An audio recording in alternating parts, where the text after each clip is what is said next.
السلام عليكم ورحمة الله وبركاته. نحمده ونصلي على رسوله الكريم وعلى آله وأصحابه أجمعين. আমরা আলোচনা করব কোরআনের আলোকে একটি রাষ্ট্রের জন্য সর্বপ্রথম যে কাজটি করতে হবে সেটি হলো ইনসাফ প্রতিষ্ঠা করা। মহান আল্লাহ রব্বুল আলামিন বলেন,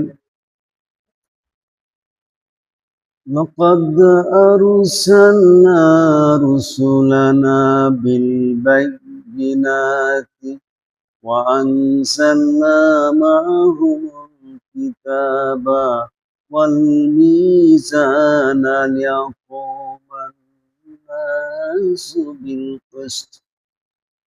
আমি রসূলদেরকে পাঠিয়েছি সুস্পষ্ট বিধানাবলী সহ, আর তাদের সাথে দিয়েছি কিতাব আর মিজান, যাতে মানুষ ইনসাফের উপর প্রতিষ্ঠিত হতে পারে। সুতরাং একজন মুসলিম রাষ্ট্রের রাষ্ট্রপ্রধানের দায়িত্ব হলো দেশের মানুষের উপর ইনসাফ প্রতিষ্ঠা করা। বাংলাদেশে যারা সংসদে আছেন, সে সংসদের প্রত্যেকটি সংসদ সদস্যকেই তাদের উদ্দেশ্য থাকবে একটি, যেন তারা 18 কোটি মানুষের উপর ইনসাফ প্রতিষ্ঠা করতে পারে। এটি হলো ঈমানের দাবি।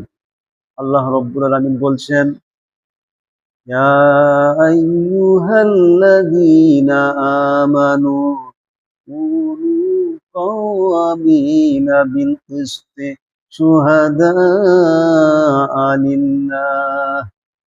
হে ঈমানদারগণ, তোমরা ইনসাফ প্রতিষ্ঠা করো, ইনসাফের ধারক বাহক হয়ে যাও, সত্যের সাক্ষ্য হিসেবে আল্লাহর জন্য।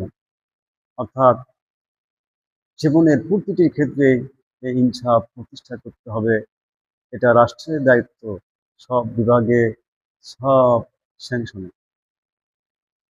মহান আল্লাহ রব্বুল আলামিন তৌফিক দান করুন যাতে ইনসাফ প্রতিষ্ঠা হয়। আসসালামু আলাইকুম ওয়া রাহমাতুল্লাহি ওয়া বারাকাতুহু।